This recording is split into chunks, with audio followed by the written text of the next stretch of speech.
Hello friends, नमस्कार। हमारे YouTube channel college education में आप सभी का स्वागत है। मैं आपके लिए लेकर आया हूँ बीए पार्ट फर्स्ट एग्जामिनेशन 2019 का एग्ज़ाम पेपर, जो 2023 की बीए फर्स्ट ईयर की पॉलिटिकल साइंस की एग्ज़ाम के लिए बहुत इम्पोर्टेंट क्वेश्चन हैं। तो आप इनको पूरे वीडियो को ध्यान से देखिए। 2023 के अंदर निश्चित रूप से इनमें से 80 से 90% क्वेश्चन आ जाएंगे। तो पॉलिटिकल साइंस का फर्स्ट पेपर है। पेपर का नाम है फाउंडेशन ऑफ पॉलिटिकल साइंस, राजनीति विज्ञान के मूल आधार। मैं ये भी क्लियर कर दूं कि यद्यपि ये फॉर रेगुलर स्टूडेंट ओनली, यानी केवल रेगुलर विद्यार्थियों के लिए है, लेकिन ये क्वेश्चन प्राइवेट विद्यार्थियों के भी आ सकते हैं। इसलिए प्राइवेट विद्यार्थी जो हैं वो भी वीडियो को ध्यानपूर्वक देखें। टाइम है इसका 3 घंटे का और मैक्सिमम मार्क्स हैं 100, और पास होने के लिए आपको चाहिए 36 नंबर। तो चलिए, ये इसके निर्देश हैं। ठीक है, अब देखिए इसका भाग ए, पार्ट फर्स्ट। दोस्तों, इसके अंदर ये भाग जो है 20 अंकों का है। इस खंड में 2 अंकों के 10 प्रश्न अनिवार्य हैं, जिनमें से प्रत्येक का उत्तर परीक्षार्थी को अधिकतम 20 से 25 शब्दों में देना है। शब्द सीमा अलग हो सकती है, अलग यूनिवर्सिटी के अंदर पेपर का पैटर्न जो है अलग हो सकता है, लेकिन ये है कि 2 अंकों के 10 प्रश्न जो हैं वो हैं इसके अंदर। अब प्रश्न देखिए आप। पहला प्रश्न है व्यवहारवाद तथा उत्तर व्यवहारवाद में अंतर बताइए। दूसरा है राजनीति विज्ञान के आधुनिक दृष्टिकोण की 4 विशेषताएं लिखिए। तीसरा है शक्ति व सत्ता में क्या अंतर है। चौथा है द्वंद्वात्मक पद्धति क्या है। और पांचवा जो क्वेश्चन है वो है राजनीतिक व्यवस्था से क्या तात्पर्य है। छठा है नारीवाद की 2 विशेषताएं लिखिए। सातवां है लॉबिंग से आप क्या समझते हैं, लॉबिंग से आप क्या समझते हैं। लोकतंत्र के 2 गुण बताइए। और 9 का है कार्ल मार्क्स के 2 प्रसिद्ध मुख्य सिद्धांत बताइए। और 10 का है प्रजातंत्र के लिए राजनीतिक दल आवश्यक क्यों है। अब दोस्तों, अपन एक एक करके इन क्वेश्चनों के उत्तर देखते हैं। तो सबसे पहले जो आपका क्वेश्चन है वो है व्यवहारवाद तथा उत्तर व्यवहारवाद में 2 अंतर बताइए। तो पहला अंतर है व्यवहारवाद मूल्यों की उपेक्षा करता है, जबकि उत्तर व्यवहारवाद मूल्य के महत्व को स्वीकार करता है। ठीक है। दूसरा अंतर है व्यवहारवादी तकनीक को तथ्यों से ज़्यादा महत्वपूर्ण मानते हैं, जबकि उत्तर व्यवहारवादी तथ्य और तकनीक दोनों का साथ साथ उचित समन्वय किए जाने पर बल देते हैं। दोस्तों, रटना पड़ेगा बिल्कुल। अब दूसरा क्वेश्चन है राजनीति विज्ञान के आधुनिक दृष्टिकोण की 4 विशेषताएं लिखिए। पहला है वैज्ञानिक पद्धतियों पर बल। दूसरा है मूल्य मुक्त अध्ययन पर बल। तीसरा है अंतः अनुशासनात्मक अध्ययन पर बल। चौथा है यथार्थवादी अध्ययन पर बल। यानी राजनीति विज्ञान का जो आधुनिक दृष्टिकोण है, इसमें एक तो वैज्ञानिक अध्ययन की वैज्ञानिक पद्धतियों का प्रयोग किया जाता है। दूसरी बात, मूल्य मुक्त अध्ययन पर बल दिया जाता है। मूल्य मुक्त अध्ययन का मतलब होता है कि जो अध्ययन करने वाला है वो उपलब्ध जो तथ्य होते हैं, सूचनाएं होती हैं, जानकारियां होती हैं, जो मटेरियल होता है, उनके आधार पर अपना अध्ययन करता है, शोध करता है, और उसके आधार पर जो निष्कर्ष निकलता है वो निष्कर्ष निकालता है। तो ये कोई ज़रूरी नहीं है कि उस निष्कर्ष से सत्य, न्याय, ठीक है, समानता, स्वतंत्रता, न्याय या लोकतंत्र, इनकी स्थापना करने में मदद मिल सके।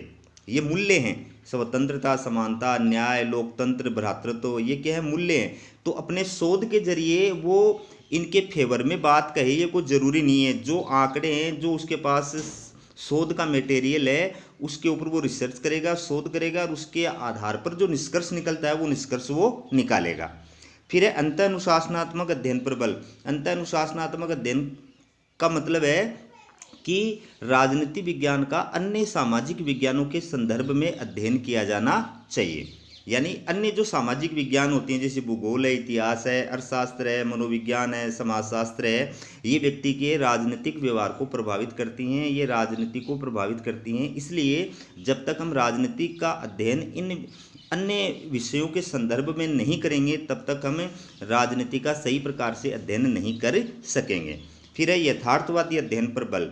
यानी परंपरागत जो दृष्टिकोण था उसमें जो अध्ययन किया जाता था वो काल्पनिक होता था और आदर्शवादी होता था, जिनका वास्तविकता से यथार्थ से कोई ताल्लुकात नहीं होता था। लेकिन आधुनिक जो दृष्टिकोण है इसमें जो विद्वान अध्ययन करते हैं, रिसर्च करते हैं, शोध करते हैं, वो यथार्थवादी अध्ययन पर सब कुछ करते हैं। मतलब जो वर्तमान में व्यवहार के अंदर, जो राजनीति के अंदर दिखाई देता है, जो चल रहा है, उसके ऊपर वो शोध करते हैं। फिर तीसरा क्वेश्चन देखिए दोस्तों, शक्ति व सत्ता में क्या अंतर है? तो शक्ति भौतिक तत्व है जबकि सत्ता वैधानिक तत्व है। दूसरा है शक्ति साध्य एवं साधन दोनों है जबकि सत्ता कर्ता है। तीसरा है शक्ति मूल्य निरपेक्ष होती है जबकि सत्ता मूल्य सापेक्ष होती है। मतलब सत्ता वैधानिक होती है इसलिए मूल्य सापेक्ष होती है। मतलब जैसे कोई पद पर बैठा हुआ व्यक्ति है, जैसे एसडीएम है, एसपी है, कलेक्टर है, या मुख्यमंत्री या प्रधानमंत्री, तो उनको कानून और संविधान के अकॉर्डिंग ही कार्य करना पड़ता है, वो मनमाने तरीके से कार्य नहीं कर सकते। जबकि शक्ति जो होती है वो मूल्य निरपेक्ष होती है। मतलब जिसके पास में सब पावर होती है वो व्यक्ति पावर का अपनी इच्छा अनुसार यूज करता है, वो कानून और नियमों का पालन करते हुए उसका यूज करे, ये कोई जरूरी नहीं है।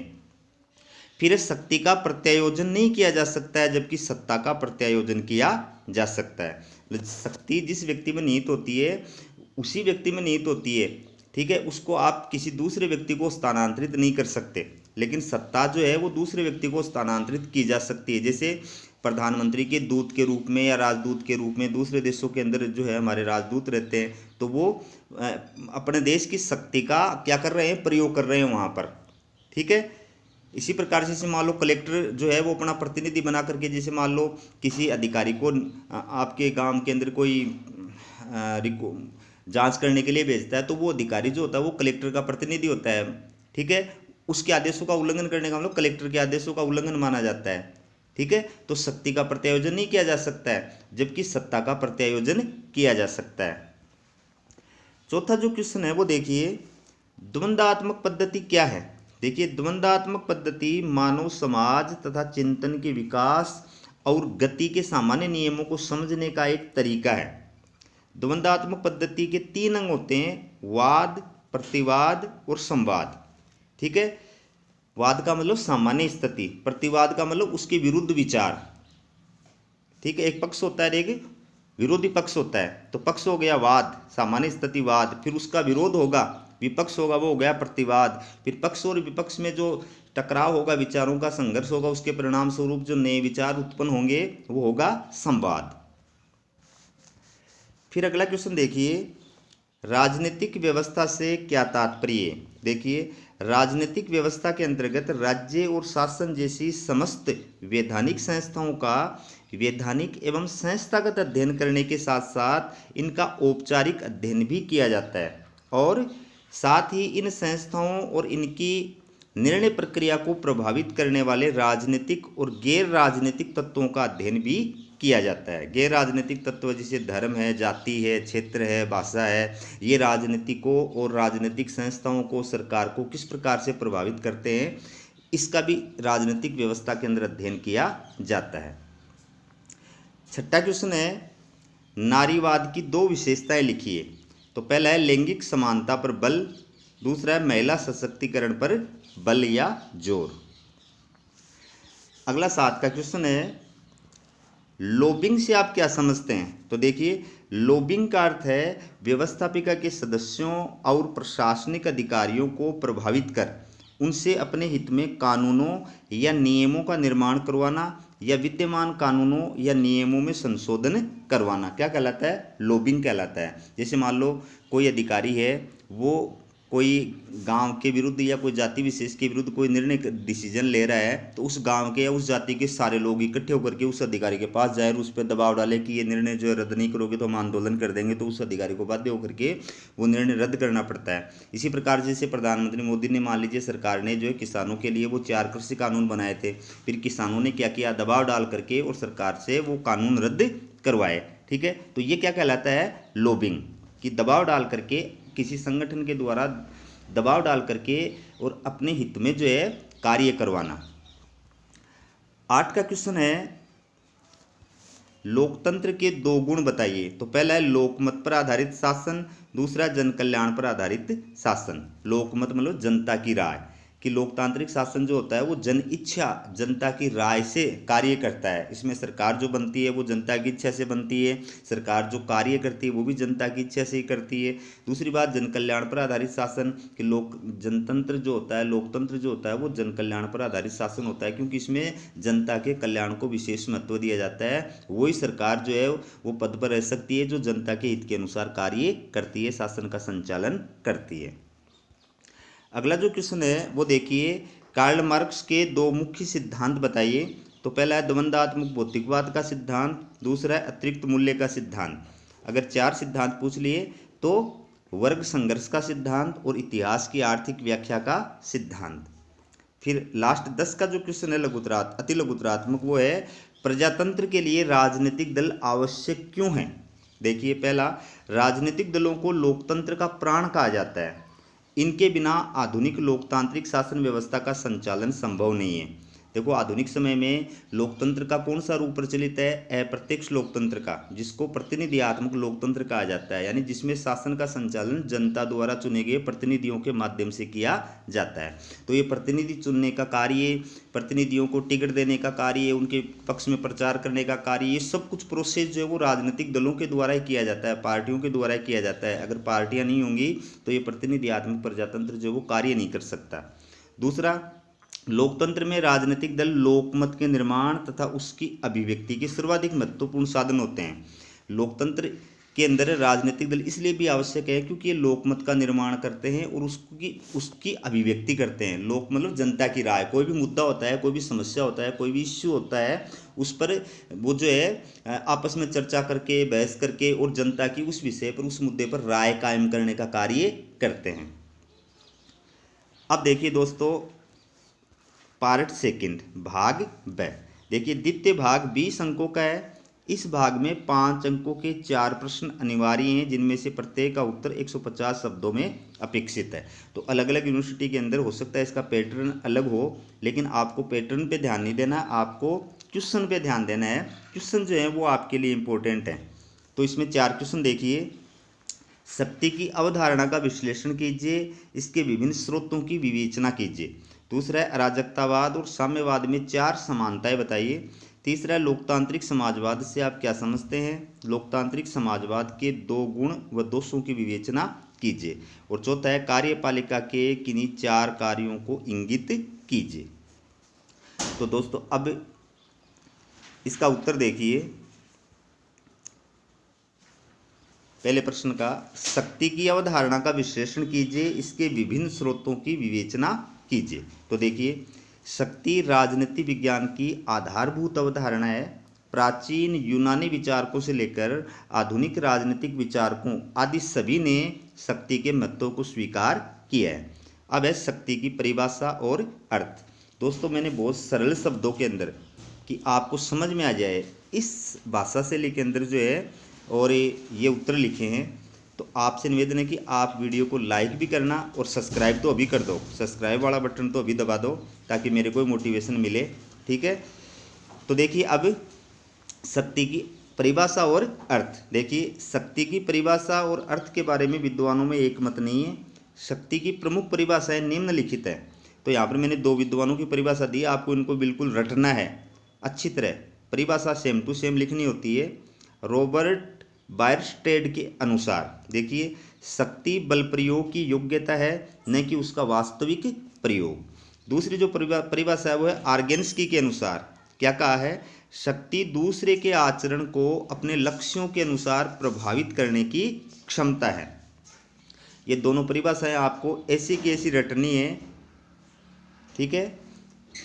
अब देखिए, शक्ति एक बहुपक्षीय तत्व है, इसके अर्थ को निम्न बिंदुओं द्वारा समझा जा सकता है। तो अलग अलग विद्वानों ने शक्ति को अलग अलग अर्थ में परिभाषित किया है। सबसे पहले है बल प्रयोग के अर्थ में। देखिए प्राचीन भारतीय विचारकों ने शक्ति का अर्थ बल प्रयोग एवं दमन के रूप में स्वीकार किया है, ठीक है। तो एक तो शक्ति का अर्थ हो गया बल प्रयोग के रूप में।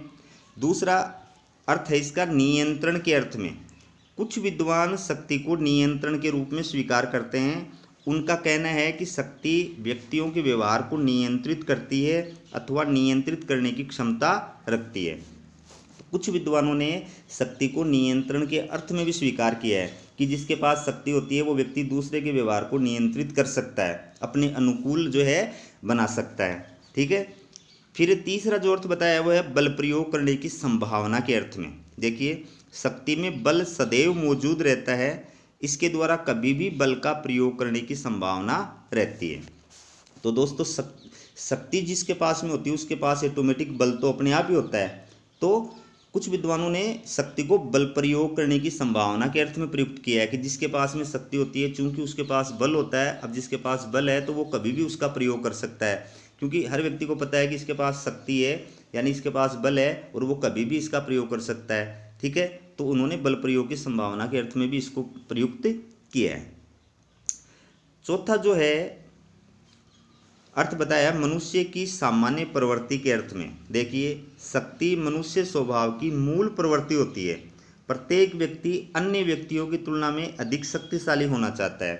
तो शक्ति को मनुष्य की सामान्य प्रवृत्ति के अर्थ में भी बताया है कि आपको पता है कि हर मनुष्य स्वभाव जो है वो ऐसा होता है कि हर व्यक्ति शक्ति प्राप्त करना चाहता है, शक्तिशाली होना चाहता है। ठीक है। तो इसको मनुष्य की मूल प्रवृत्ति के अर्थ में भी प्रयुक्त किया जाता है। 5 का अर्थ बताया है एक प्रभाव प्रक्रिया के अर्थ में। देखिए, शक्ति का आर्थिक प्रभाव प्रक्रिया के रूप में भी लगाया जाता है, क्योंकि जिसके पास शक्ति होती है उससे अन्य व्यक्ति प्रभावित होते हैं या अन्य व्यक्तियों को प्रभावित कर सकता है। तो शक्ति का एक अर्थ क्या लगाया जाता है, एक प्रभाव प्रक्रिया के रूप में, कि आपके पास अगर शक्ति है तो आप दूसरे व्यक्ति को, सामने वाले को जो है वो प्रभावित कर सकते हैं। ठीक है। अगर आपके पास शक्ति नहीं है तो सामने वाला आपसे प्रभावित नहीं होता है। तो शक्ति के अंदर प्रभाव की प्रक्रिया जो है वो पाई जाती है। इसके बाद देखिए, छठा मूल्य के अर्थ में।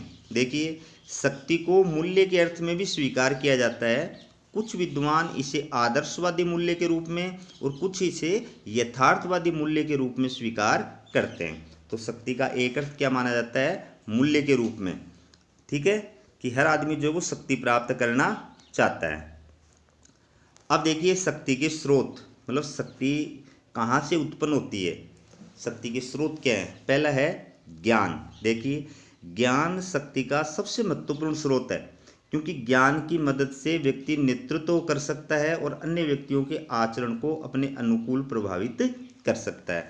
तो ज्ञान जो होता है वो शक्ति का सबसे महत्वपूर्ण स्रोत होता है। जिस व्यक्ति के पास में किसी भी फील्ड का ज्ञान है वो अपने ग्रुप में ऑटोमेटिक क्या बन जाता है, नेता बन जाता है, और उसके ग्रुप के बाकी लोग जो है वो उसकी बात को ध्यान से सुनने लग जाते हैं। ठीक है, उसके अनुसार आचरण करने लग जाते हैं। ऑटोमेटिक साइकोलॉजिकल रूप से, मानसिक रूप से वो उसके अधीन हो जाते हैं। दूसरा है प्राप्तियां एवं उपलब्धियां। देखिए, प्राप्तियां एवं उपलब्धियां, संपत्ति एवं अन्य आर्थिक साधन, पद की प्राप्ति, सामाजिक राजनीतिक स्थिति आदि को प्राप्तियां और उपलब्धियां कहा जाता है, जिनसे व्यक्ति की शक्ति में वृद्धि होती है।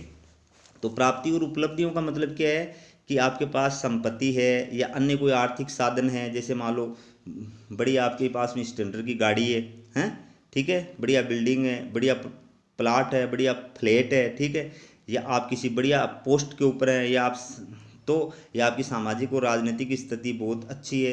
तो ये सब क्या माने जाती हैं, प्राप्तियां और उपलब्धियां मानी जाती हैं। तो जिनके पास में ये चीज़ें होती हैं उसकी ऑटोमेटिक शक्ति बढ़ जाती है, वो ऑटोमेटिक शक्तिशाली हो जाता है। और जिसके पास ये चीज़ें नहीं होती हैं वो क्या हो जाता है, शक्तिशाली नहीं रहता है, वो कमज़ोर हो जाता है। फिर है संगठन और उसका आकार। देखिए, संगठन अपने आप में शक्ति का एक महत्वपूर्ण स्रोत है। कहावत भी है कि संगठन में शक्ति है।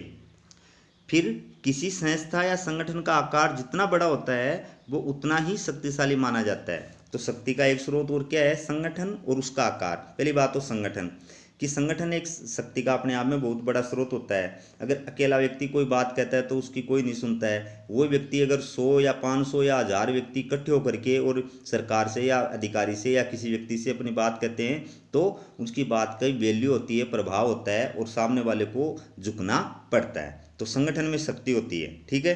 दूसरी बात उसका आकार, कि आपकी संस्था या आपका संगठन कितना बड़ा है, आकार में कितना बड़ा है। जितना बड़ा होगा वो उतना ही शक्तिशाली माना जाएगा। सपोज करो एक संस्था या एक संगठन आपका है, जैसे मान लो SFI है, तो आप एक तो मान लीजिए कि एक तहसील लेवल का ही SFI का संगठन है, या फिर एक ऐसा संगठन है जो जिला लेवल का है, या फिर मान लो वो राज्य लेवल का है, या फिर मान लो वो देश लेवल का है। तो जितना ज़्यादा बड़ा होगा वो उतना ही ज़्यादा पावरफुल होगा। अब तहसील लेवल का संगठन है वो शक्तिशाली थोड़ी हो सकता है राज्य लेवल के संगठन की तुलना में। ठीक है। फिर देखिए अगला जो स्रोत है वो है सत्ता। देखिए शक्ति का एक प्रमुख स्रोत सत्ता भी है, क्योंकि जिस व्यक्ति के पास में सत्ता होती है वह अन्य व्यक्तियों से कम योग्य या निर्बल होने पर भी अन्य व्यक्तियों को प्रभावित कर सकता है। तो दोस्तों सत्ता जो है वो भी शक्ति का स्रोत होती है। आप किसी भी पोस्ट पर हैं, वैधानिक या कानूनी कोई भी जो पोस्ट है उसके ऊपर आप अगर हैं तो भले ही आप क्या हैं, कमज़ोर हैं, आप कमज़ोर हैं, कम योग्य हैं, लेकिन फिर भी आप दूसरे व्यक्तियों को प्रभावित कर सकते हैं, उनसे ज़्यादा ताकतवर बन सकते हैं। सपोज कीजिए आप खुद जो है वो नेट और PhD किए हुए हैं, लेकिन कोई व्यक्ति जो है वो 12वीं पास करके या BA करके जो है वो पटवारी या ग्राम सेवक बन गया।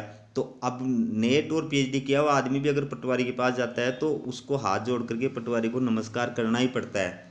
ठीक है। पटवारी कम पढ़ा हुआ है लेकिन वो चूंकि पोस्ट पर है, आप पोस्ट पे नहीं है, इस वजह से ऑटोमेटिक आप उसकी तुलना में क्या हो गए, कमज़ोर हो गए। अब देखिए अगला क्वेश्चन इसी में अगला है शक्ति के स्रोत। अगला पॉइंट है विश्वास, विचार एवं कार्य। देखिए विश्वास, विचार एवं कार्य को भी शक्ति का स्रोत माना जाता है। किसी भी समाज के अपने विश्वास और विचार होते हैं और जो व्यक्ति अथवा संस्था इनका प्रतिनिधित्व करते हैं या इनको मूर्त रूप देने के लिए कार्य करते हैं वे शक्तिशाली बन जाते हैं।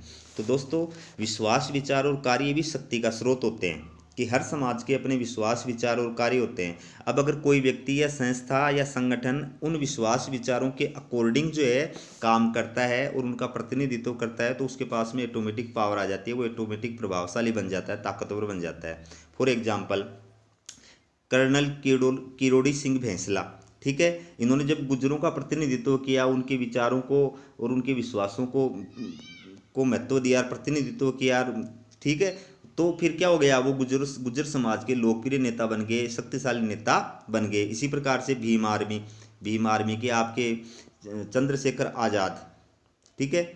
तो वो क्योंकि वो SC और ST समुदाय का प्रतिनिधित्व कर रहे हैं इसलिए ऑटोमेटिक वो पावरफुल बन गए।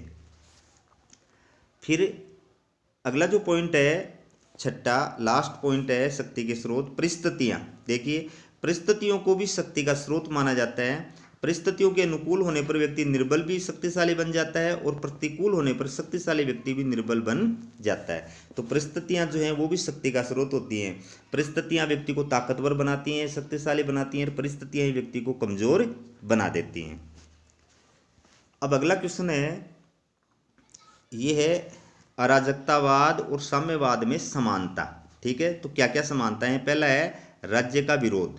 देखिए साम्यवाद का अंतिम लक्ष्य राज्य का अंत करना है। मार्क्स ने राज्य विहीन समाज की कल्पना की थी। उसके अनुसार राज्य धीरे धीरे लुप्त हो जाएगा। अराजकतावाद भी राज्य को अनावश्यक बुराई मानता है और राज्य को समाप्त करना चाहता है। अराजकतावाद राज्य को मानवीय स्वतंत्रता का विरोधी मानता है। तो दोस्तों अराजकतावाद और साम्यवाद दो अलग अलग विचारधाराएं हैं और दोनों में क्या क्या समानता है। पहली समानता है राज्य का विरोध, कि अराजकतावादी और साम्यवादी दोनों विचारधाराओं ने कि राज्य का विरोध किया है। ठीक है। साम्यवाद जिसको मार्क्सवाद भी कहते हैं, जिसका प्रणेता कार्ल मार्क्स है, तो कार्ल मार्क्स ने तो एक राज्य विहीन समाज की कल्पना की थी कि जिसमें राज्य नहीं रहेगा, राज्य समाप्त हो जाएगा। ठीक है। उसी प्रकार से जो अराजकतावादी विचारधारा है वो राज्य को एक अनावश्यक बुराई मानते हैं, कि राज्य एक अनावश्यक बुराई है और इसको समाप्त कर दिया जाना चाहिए। दूसरी समानता है पूंजीवाद का विरोध। देखिए अराजकतावाद और साम्यवाद दोनों पूंजीवाद के कट्टर विरोधी हैं। प्रुंधों ने प्रत्येक प्रकार की संपत्ति को चोरी माना है। दोनों का यह मत है कि पूंजीपति मजदूर को उसकी मजदूरी का पूरा मूल्य न देकर उसके श्रम की चोरी करके अपनी निजी संपत्ति को बढ़ाते हैं। मजदूरों के शोषण के कारण समाज में पूंजीपतियों और मजदूरों के दो वर्ग बन जाते हैं। पूंजीपतियों को समाप्त करने के बाद ही समाज में वर्ग विहीन व्यवस्था की स्थापना की जा सकती है। तो दोस्तों, अराजकतावादी और साम्यवादी दोनों ही विचारधाराएं पूंजीवाद का भी विरोध करती हैं। कार्ल मार्क्स ने, साम्यवाद ने भी पूंजीवाद का विरोध किया है, तो अराजकतावादी विचारधारा ने भी पूंजीवाद का विरोध किया है। ये एक विद्वान है प्रुंदो, इन्होंने क्या कहा है, प्रत्येक प्रकार की संपत्ति चोरी है। तो ये दोनों विचारधाराएं कहती हैं कि पूंजीपति जो होता है वो मजदूर को उसका पूरा मूल्य नहीं देता है, पूरी मजदूरी नहीं देता है, तो ये उसके धन की चोरी है। और इस धन की चोरी से, जिसको कार्ल मार्क्स ने अतिरिक्त मूल्य कहा है, इसकी वजह से ही पूंजीपति जो होता है वो और ज़्यादा पैसे वाला बनता जाता है और मजदूर जो होता है वो और ज़्यादा गरीब बनता जाता है। और इसकी वजह से समाज में दो वर्ग बन जाते हैं, शोषक वर्ग और शोषित वर्ग, पूंजीपति वर्ग और मजदूर वर्ग। अगला तीसरी जो समानता है वो है धर्म का विरोध। देखिए, दोनों ही विचारधाराएं समान रूप से धर्म विरोधी हैं। मार्क्स ने धर्म को जनता के लिए अफीम बताया था और बाकुनिन ने इसे अंधविश्वासों की जननी और बुद्धिवाद पर अंकुश लगाने वाली व्यवस्था माना है। कितनी बढ़िया बात कही दोस्तों। अराजकतावादी भी धर्म का विरोध करते हैं और साम्यवादी भी धर्म का विरोध करते हैं। कार्ल मार्क्स ने तो क्या कहा था कि धर्म अफीम है। धर्म क्या है? अफीम है। जिस प्रकार से अफीम खाने से व्यक्ति नशे में हो जाता है, नशे में व्यक्ति कोई भी कार्य कर सकता है, उसका विवेक नष्ट हो जाता है, वैसे ही जब व्यक्ति धर्म के अधीन हो जाता है, धर्म का भूत उस पर सवार हो जाता है ना, तो फिर वो कुछ भी कर सकता है। ठीक है, वो एक प्रकार से नशा किए हुए व्यक्ति के समान उसके ऊपर एक जुनून सवार हो जाता है। मारने काटने के लिए भी, विरोधी धर्म के लोगों को मारने और काटने के लिए भी वो तैयार हो जाता है। तो कार्ल मार्क्स ने धर्म को जनता के लिए अफीम बता करके इसका विरोध किया है। तो जो अराजकतावादी विद्वान है बाकुनिन, इसने धर्म को क्या कहा है? अंधविश्वासों की जननी। कि समाज में जितने भी अंधविश्वास हैं वो सब धर्म की वजह से हैं। आप धर्म को मानना बंद कर दो तो समाज के सारे अंधविश्वास अपने आप समाप्त हो जाएंगे। और बुद्धिवाद पर अंकुश, कि जब व्यक्ति धर्म के अधीन हो जाता है तो फिर वो बुद्धिवादी दृष्टिकोण से विचार नहीं करता है, फिर वो पत्थर की मूर्ति को भी दूध पिला सकता है। ठीक है ना। जब व्यक्ति धर्म के अधीन हो जाता है तो फिर उसकी विवेक और बुद्धि नष्ट हो जाती है, फिर वो अंधविश्वासी हो जाता है, फिर वो तर्क और वितर्क के आधार पर नहीं सोच करके अंधश्रद्धा के आधार पर सोचने लग जाता है। अगली जो समानता है वो है लोकतंत्र का विरोध। देखिए, अराजकतावाद और साम्यवाद दोनों की लोकतंत्र से कोई हमदर्दी नहीं है। वे लोकतंत्र को ढोंग और पूंजीवाद का एजेंट मानते हैं। लोकतंत्र की ओट में पूंजीपति अपना शोषण का खेल खेलते हैं। लोकतंत्र में नोट देकर वोट खरीदे जाते हैं। तो देखिए, अराजकतावाद और साम्यवाद दोनों ने क्या किया है? लोकतंत्र का विरोध किया है। और दोनों ने ये कहा है कि लोकतांत्रिक शासन व्यवस्था जो है वो सही नहीं है, ये एक ढोंग है, ये पूंजीवाद का एजेंट है। क्योंकि इसकी आड़ में क्या करते हैं? पूंजीपति अपने स्वार्थों की पूर्ति करते हैं। पूंजीपति जो होते हैं वो लोकतांत्रिक शासन व्यवस्था का इस्तेमाल अपने फायदे के लिए करते हैं, क्योंकि इसमें नोट के बदले वोट जो है वो खरीदे जाते हैं। और लास्ट जो समानता बताई है, क्रांति के साधनों में एक रूपता। तो अराजकतावादी विचारधारा यद्यपि दो धाराओं में विभक्त हो गई, शांतिवादी और क्रांतिवादी, परंतु इसके प्रमुख प्रतिपादक हिंसक साधनों में विश्वास करने वाले क्रांतिकारी रहे हैं। वर्तमान व्यवस्था को समाप्त करने और राज्य रूपी संस्था को तोड़ने में अराजकतावादी भी साम्यवादियों की भांति हिंसा और क्रांति ही चाहते हैं। आगे तो दोस्तों, क्रांति के साधनों के बारे में भी अराजकतावादी विचारधारा और साम्यवादी विचारधारा में एक रूपता है। जहां अराजकतावादी भी राज्य को समाप्त करने के लिए, पूंजीवादी व्यवस्था को समाप्त करने के लिए हिंसा और क्रांति का समर्थन करते हैं, वहीं साम्यवादी भी हिंसा और क्रांति का सपोर्ट करते हैं। कार्ल मार्क्स ने तो खुद कहा था कि दुनिया के मजदूरों एक हो जाओ, तुम्हारे पास खोने के लिए बेड़ी है और पाने के लिए सारे जहां की खुशियां हैं। ठीक है, तो उसने तो मजदूरों को क्रांति करने का आह्वान किया था। अब देखिए, अगला जो क्वेश्चन था वो था प्रजातांत्रिक समाजवाद क्या है और इसके गुणदोष बताइए। तो इसमें देखिए, प्रजातांत्रिक समाजवाद राजनीतिक दर्शन को ब्रिटेन की देन है। ये विचार आधुनिक विश्व में एक लोकप्रिय विचार है जो पूंजीवाद और साम्यवाद का मध्यम मार्ग कहा जाता है। ये लोकतांत्रिक एवं संवैधानिक पद्धति के माध्यम से समाजवादी व्यवस्था की स्थापना करने पर बल देता है। अब देखिए लोकतांत्रिक समाजवाद का अर्थ एवं परिभाषा। क्या अर्थ और परिभाषा है, देखिए लोकतांत्रिक या प्रजातांत्रिक समाजवाद वह विचारधारा है जो मनुष्यों को एक नैतिक प्राणी मानते हुए समाज में लोकतांत्रिक तरीके से यानी मतपेटी के माध्यम से समाजवाद की स्थापना करना चाहती है। देखो कार्ल मार्क्स भी समाजवाद की साम्यवाद की स्थापना करना चाहता था, अराजकतावादी भी समाजवाद यानी साम्यवाद की स्थापना करना चाहते हैं, लेकिन वो हिंसा और क्रांति के माध्यम से समाजवाद की स्थापना करना चाहते हैं। जबकि लोकतांत्रिक समाजवाद जो है वो लोकतांत्रिक तरीकों से समाजवाद की स्थापना करना चाहता है। लोकतांत्रिक तरीका कौन सा? मतपेटी के माध्यम से क्रांति, कि आप उस पार्टी को वोट दें जिस पार्टी की नीतियां और विचारधारा जो है वो समाजवाद की पक्षधर है, तो ऑटोमेटिक क्या हो जाएगा, समाजवाद की स्थापना हो जाएगी। जब भाई वो पार्टी सत्ता में आ जाएगी तो फिर वो समाजवाद की दिशा में ही कार्य करेगी, ऐसे ही कानून बनाएगी, ऐसी नीतियां बनाएगी, तो आपको क्रांति करने की, हिंसा करने की आवश्यकता ही नहीं है। आप ऐसी पार्टी को मतलब जिता करके सत्ता प्रदान करो जो समाजवादी विचारधारा के अंदर विश्वास करती है। फिर देखिए उनका विश्वास है कि हिंसा और क्रांति व्यक्ति की स्वतंत्रता और नैतिकता का विनाश करती हैं। अतः समाजवादी दलों द्वारा चुनावों में मतपेटी व जन समर्थन के माध्यम से सत्ता प्राप्त कर कानूनों और प्रशासनिक कार्यों, नीतियों व योजनाओं के माध्यम से समाजवाद की स्थापना की जानी चाहिए। अब ये पंडित नेहरू के द्वारा समाजवाद की परिभाषा दी गई है, अच्छी तरह रट लेना परिभाषा को। राजनीतिक और आर्थिक शक्तियों का विकेंद्रीकरण तथा जनसहमति के तरीकों से स्थापित की जाने वाली न्यायपूर्ण व्यवस्था ही लोकतांत्रिक समाजवाद है। परिभाषा तो बिल्कुल रटनी पड़ेगी दोस्तों आपको। इसके बाद देखिए प्रजातांत्रिक या लोकतांत्रिक समाजवाद के प्रमुख प्रतिपादक कौन कौन हैं? तो इसमें R.H. Tawney, Attlee, Laski, Norman Thomas, R.H.S. Crossman, Jayaprakash Narayan, Ram Manohar Lohia, Pandit Jawaharlal Nehru, ये प्रमुख समाजवादी विचारक माने जाते हैं। ठीक है, 2 नंबर का क्वेश्चन एग्जाम में आ सकता है कि किन्हीं 4 या 2 समाजवादी विद्वानों के नाम बताइए, विचारकों के नाम बताइए।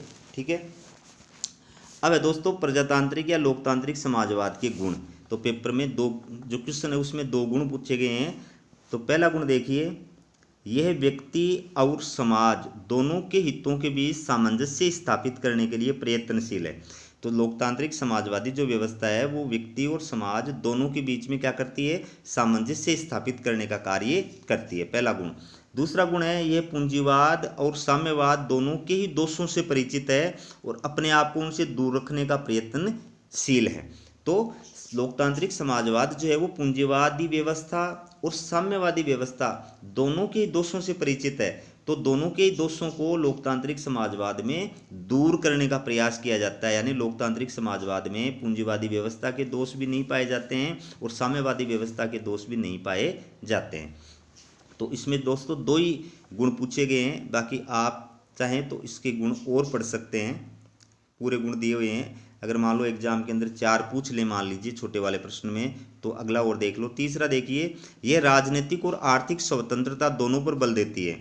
तो लोकतांत्रिक समाजवादी जो विचारधारा है वो राजनीतिक स्वतंत्रता का भी सपोर्ट करती है और आर्थिक स्वतंत्रता का भी सपोर्ट करती है। राजनीतिक स्वतंत्रता का मतलब है व्यक्तियों को प्रार्थना पत्र देने की स्वतंत्रता होनी चाहिए, मतदान करने की स्वतंत्रता होनी चाहिए, ठीक है, और चुनाव लड़ने की स्वतंत्रता होनी चाहिए, चुनाव जीतने के बाद में प्रशासकीय पद ग्रहण करने की स्वतंत्रता होनी चाहिए, सरकार की आलोचना करने की स्वतंत्रता होनी चाहिए। ये सब किस में आएंगी? राजनीतिक स्वतंत्रता में आएंगी। आर्थिक स्वतंत्रता के अंदर हर व्यक्ति को अपना व्यवसाय चुनने की, रोजगार चुनने की जो स्वतंत्रता होनी चाहिए, अवसरों की स्वतंत्रता उसको होनी चाहिए, आर्थिक आधार पर उसके साथ भेदभाव नहीं होना चाहिए। ठीक है, चौथा जो गुण है यह निजी संपत्ति के प्रति यथार्थवादी दृष्टिकोण रखता है। ये निजी संपत्ति की समाप्ति नहीं चाहता है वरन सामाजिक हित में उसे केवल सीमित करने के पक्ष में है। तो दोस्तों जहाँ पर अराजकतावादी विचारधारा, साम्यवादी विचारधारा संपत्ति को समाप्त करना चाहती है कि संपत्ति रहनी नहीं चाहिए, व्यक्तिगत संपत्ति किसी की होनी नहीं चाहिए, ठीक है। लेकिन लोकतांत्रिक समाजवादी व्यवस्था क्या है, मध्यम मार्ग है दोनों का। इसलिए ये निजी संपत्ति को बनाए तो रखना चाहती है, लेकिन निजी संपत्ति के ऊपर कुछ कानूनी बंदी से लगा देती है कि एक निश्चित सीमा तक ही आप संपत्ति रख सकते हैं, उसके बाद अगर आपके पास संपत्ति है तो आपको एक निश्चित मात्रा में सरकार को टैक्स देना पड़ता है। ऐसी व्यवस्था लोकतांत्रिक समाजवाद में कर दी जाती है। तो दोस्तों 4 गुण हो गए। अब देखिए प्रजातांत्रिक समाजवाद की आलोचना, मतलब दोष। गुण अपन ने देख ली, अब दोष देखिए। पहला है, यह किसी ठोस दर्शन पर आधारित नहीं है, जबकि मार्क्सवाद ठोस दर्शन पर आधारित है। तो पहली आलोचना लोकतांत्रिक समाजवाद की इस आधार पर की जाती है कि यह कोई ठोस दर्शन पर आधारित नहीं है, मतलब इसका कोई ठोस योजना और कार्यक्रम नहीं है। दूसरी आलोचना, ब्रन्स के अनुसार प्रजातंत्र और समाजवाद इन दोनों में परस्पर विरोध है और इन दोनों में से एक को ही अपनाया जा सकता है। तो अभी मैंने बताया कि भाई प्रजातांत्रिक समाजवाद और साम्यवाद और अराजकतावाद क्या है, इनके बीच इनके मध्य मार्ग को, बीच के मार्ग को अपनाने के लिए लोकतांत्रिक समाजवाद को अपनाया गया। लेकिन आलोचना करने वाले कहते हैं कि प्रजातंत्र और समाजवाद दोनों क्या हैं, विरोधी हैं, तो दोनों में से आप एक ही अपना सकते हैं। तीसरा है, ये समाजवाद न रह करके राज्यवाद में परिवर्तित हो जाता है। लोकतांत्रिक समाजवाद न रह करके राज्यवाद में परिवर्तित हो जाता है। कैसे? क्योंकि लोकतांत्रिक समाजवाद में समाजवाद की स्थापना करने के लिए आवश्यक जो कार्यक्रम है, नीतियाँ, कानून है और योजनाएं, वो सब कौन बनाती है? सरकार बनाती है। और उनको लागू करने का काम कौन करती है? सरकारी अधिकारी और कर्मचारी करते हैं, ठीक है। तो इससे क्या होता है, धीरे धीरे सरकारी अधिकारी और कर्मचारी पावरफुल बन जाते हैं, सरकार पावरफुल बन जाती है, उसकी वजह से राज्यवाद की स्थापना हो जाती है। और चौथा जो दोष है वो है प्रजातांत्रिक समाजवाद में राज्य की शक्तियां बढ़ जाती है और व्यवहार में इन शक्तियों का प्रयोग नौकरशाह के द्वारा किया जाएगा। भ्रष्टाचार और लाल फीताशाही नौकरशाही की कार्यविधि के अंग बन जाएंगे। तो राज्य की शक्तियां बढ़ जाएंगी प्लस नौकरशाही की शक्तियां बढ़ जाएंगी, जिसकी वजह से राज्य में भ्रष्टाचार और लाल फीताशाही बढ़ जाएगा। अब अगला क्वेश्चन है दोस्तों, कार्यपालिका के 4 कार्य बताइए। ये क्वेश्चन था। तो पहला कार्य है प्रशासनिक कार्य। देखिए, कार्यपालिका का सबसे प्रमुख कार्य है देश के प्रशासन का संचालन करना। इसके लिए कार्यपालिका द्वारा अनेक महत्वपूर्ण कार्य किए जाते हैं, जैसे व्यवस्थापिका द्वारा बनाए गए कानूनों को लागू करना, फिर है शांति और व्यवस्था बनाए रखना, कुशल प्रशासनिक संगठन की स्थापना करना, नीतियों का निर्धारण कर उन्हें लागू करना, विभिन्न प्रकार की लोक कल्याणकारी योजनाओं को लागू करना, सम्मान एवं उपाधियों का वितरण करना, विदेशियों को नागरिकता का अधिकार प्रदान करना। ये कार्यपालिका के प्रशासनिक कार्य हैं, ठीक है। अब देखिए विधायी कार्य, ठीक है। विधायी कार्यों में देखिए, यद्यपि विधायी कार्य व्यवस्थापिका द्वारा किया जाता है, लेकिन कार्यपालिका द्वारा भी विधायी क्षेत्र में अनेक महत्वपूर्ण कार्य किए जाते हैं। जैसे पहला है, अधिकांश देशों में कार्यपालिका को संसद का अधिवेशन बुलाने, स्थगित करने और निम्न सदन को भंग करने का अधिकार होता है। दूसरा है, विशेष परिस्थितियों में कार्यपालिका अध्यादेश जारी कर सकती है। अध्यादेश का मतलब होता है कि जब संसद का अधिवेशन नहीं चल रहा हो और देश के लिए किसी विशेष कानून की आवश्यकता हो, उस परिस्थिति में राष्ट्रपति जो आदेश जारी करता है उसको बोलते हैं अध्यादेश। तीसरा है, कार्यपालिका प्रदत्त व्यवस्थापन की प्रणाली के अंतर्गत नियम तथा उपनियम बनाती है। चौथा है, संसदीय शासन प्रणाली वाले देशों में कार्यपालिका ही विधि निर्माण में व्यवस्थापिका का नेतृत्व करती है। संसद द्वारा पारित विधेयक राज्याध्यक्ष के निषेधाधिकार के अधीन होते हैं। मतलब क्या हुआ कि यद्यपि कानून बनाने का कार्य व्यवस्थापिका का होता है, लेकिन विधि निर्माण कार्य का, कानून निर्माण कार्य का नेतृत्व जो है वो सरकार के द्वारा, कार्यपालिका के द्वारा किया जाता है। फॉर एग्जाम्पल, प्रधानमंत्री मोदी जो है, जो कानून बनाना चाहते हैं संसद वही कानून बनाती है, ठीक है। और इसके साथ साथ दूसरी चीज़ क्या होती है कि संसद द्वारा जो पारित विधेयक होते हैं, जब तक राष्ट्रपति उन पर साइन नहीं करता है तब तक वो कानून नहीं बन सकते। इसका मतलब राष्ट्रपति किसका आदमी होता है? प्रधानमंत्री का, सरकार का। तो वो तो सरकार जैसा चाहती है उसके अकॉर्डिंग काम करता है। तो इसका मतलब विधि निर्माण प्रक्रिया पर भी कार्यपालिका का नियंत्रण होता है। चौथा है अध्यक्षीय शासन प्रणाली वाले देशों में भी सीमित रूप से कार्यपालिका का विधि निर्माण को प्रभावित करती है। जैसे अमेरिकी राष्ट्रपति कांग्रेस को संदेश भेज सकता है और विलंब निषेधाधिकार का प्रयोग कर सकता है। तो जहाँ पर अध्यक्षीय शासन व्यवस्था है वहाँ पर भी कार्यपालिका विधि निर्माण कार्य को प्रभावित करती है। कैसे कि जो राष्ट्रपति होता है अध्यक्षीय शासन व्यवस्था में सर्वेसर्वा राष्ट्रपति होता है, तो राष्ट्रपति को अधिकार है कि वो कांग्रेस को संदेश भेज सकता है और संदेश में वो क्या कर सकता है, वो कांग्रेस से किसी विषय पर कानून बनाने की मांग कर सकता है। ठीक है, तो इसके जरिए भी वो व्यवस्थापन कार्य को व्यवस्थापिका के कार्य को प्रभावित कर सकता है। इसके अलावा उसके पास में विलंब निषेधाधिकार का पावर होता है। विलंब निषेधाधिकार का मतलब होता है कि जब कांग्रेस द्वारा पारित कोई विधेयक राष्ट्रपति के पास में जाता है तो राष्ट्रपति उस पर तुरंत साइन नहीं करके उसको अपने पास रोक लेता है, यानी कानून बनने में विलंब कर सकता है। अगला है इसका तीसरा जो कार्य है कार्यपालिका का, वो न्यायिक कार्य। देखिए, यद्यपि न्यायिक कार्य न्यायपालिका द्वारा किया जाता है, लेकिन कार्यपालिका द्वारा भी न्यायिक क्षेत्र में अनेक महत्वपूर्ण कार्य किए जाते हैं। जैसे पहला है देश के सर्वोच्च और उच्च न्यायालयों के न्यायाधीशों की नियुक्ति कार्यपालिका के अध्यक्ष द्वारा की जाती है। जैसे भारत के अंदर सर्वोच्च न्यायालय और उच्च न्यायालय के न्यायाधीशों की नियुक्ति राष्ट्रपति करता है। ठीक है।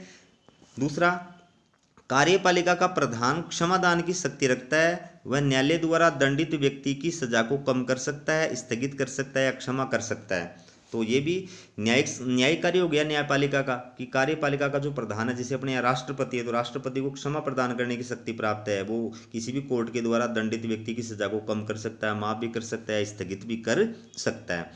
फिर वर्तमान काल में कार्यपालिका के विभिन्न विभाग अर्ध न्यायिक शक्तियों का प्रयोग भी करते हैं। कार्यपालिका द्वारा ऐसे न्यायिक अभिकरणों की स्थापना की जाती है जो प्रशासनिक न्यायालय के रूप में कार्य करते हैं।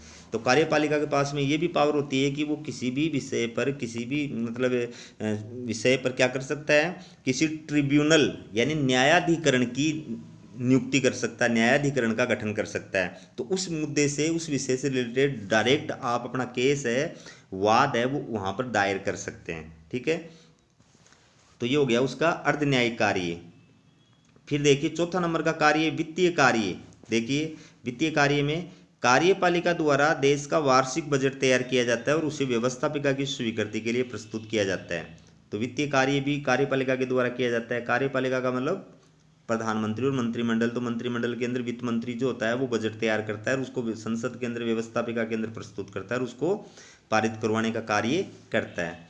दूसरा पॉइंट है व्यवस्थापिका द्वारा पारित बजट को कार्यपालिका द्वारा लागू किया जाता है। तीसरा है कार्यपालिका ही इस बात का निर्णय करती है कि कौन से कर आरोपित किए जाएं या समाप्त किए जाएं और किस कर में वृद्धि या कमी की जाए।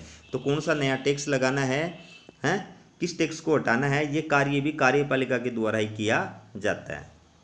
दोस्तों ये है सेक्शन ए। ठीक है, इसमें निबंधात्मक क्वेश्चन है, तो 6 निबंधात्मक क्वेश्चन दिए हुए हैं। इसमें से आपको 3 क्वेश्चन करने हैं, प्रत्येक सेक्शन में 1 प्रश्न करते हुए कुल 3 प्रश्न करने होते हैं। तो आप क्वेश्चन देख लीजिए। पहला है परंपरागत एवं आधुनिक दृष्टिकोण के अनुसार राजनीति विज्ञान की प्रकृति एवं क्षेत्र की व्याख्या कीजिए। दोस्तों बहुत इंपॉर्टेंट क्वेश्चन है एग्जाम की दृष्टि से। फिर है इतिहास, अतीत की राजनीति और राजनीति वर्तमान का इतिहास है, विवेचना कीजिए। सेक्शन बी देखिए, राजनीतिक व्यवस्था को परिभाषित कीजिए, ईस्टर्न के आगत निर्गत मॉडल को समझाइए। दोस्तों 101% इस क्वेश्चन के आने के चांस हैं, आप अच्छी तरह तैयार कर लेना। मैं जो इंपॉर्टेंट क्वेश्चन बता रहा हूँ उनको। फिर राजनीतिक दल और दबाव समूह के बीच अंतर स्पष्ट कीजिए, राजनीतिक दल के क्या कार्य हैं। दोस्तों ये क्वेश्चन चाहे निबंधात्मक क्वेश्चन के रूप में नहीं आए, लेकिन लघुतरात्मक क्वेश्चन के रूप में निश्चित रूप से आ सकता है, इसलिए आप इसको अच्छी तरह तैयार करें। और लास्ट का जो सेक्शन है उसमें देखो 2 क्वेश्चन, उदारवाद का अर्थ स्पष्ट करते हुए इसके गुण दोष लिखिए और मार्क्स के द्वंद्वात्मक भौतिकवाद के सिद्धांत की आलोचनात्मक व्याख्या कीजिए। दोस्तों दोनों क्वेश्चन लघुतरात्मक क्वेश्चन के रूप में भी आ सकते हैं दोबारा, क्योंकि ये 2020 का पेपर है, तो इसलिए 2023 में दोनों क्वेश्चन रिपीट भी हो सकते हैं, और या फिर लघुतरात्मक क्वेश्चन के रूप में आ सकते हैं या निबंधात्मक क्वेश्चन के रूप में आ सकते हैं। तो आप अच्छी तरह इनको तैयार करें। अब चैनल अगर सब्सक्राइब नहीं किया तो दोस्तों चैनल जरूर सब्सक्राइब करें, ठीक है ना, उससे क्या है कि अच्छा लगता है। और वीडियो का लिंक अपने दोस्तों के पास शेयर करें ताकि वीडियो जो है नए विद्यार्थियों के पास भी पहुंच सके। हमारा वीडियो देखने के लिए आपका बहुत बहुत धन्यवाद। कमेंट जरूर करें दोस्तों, आप कमेंट भी नहीं करते हैं।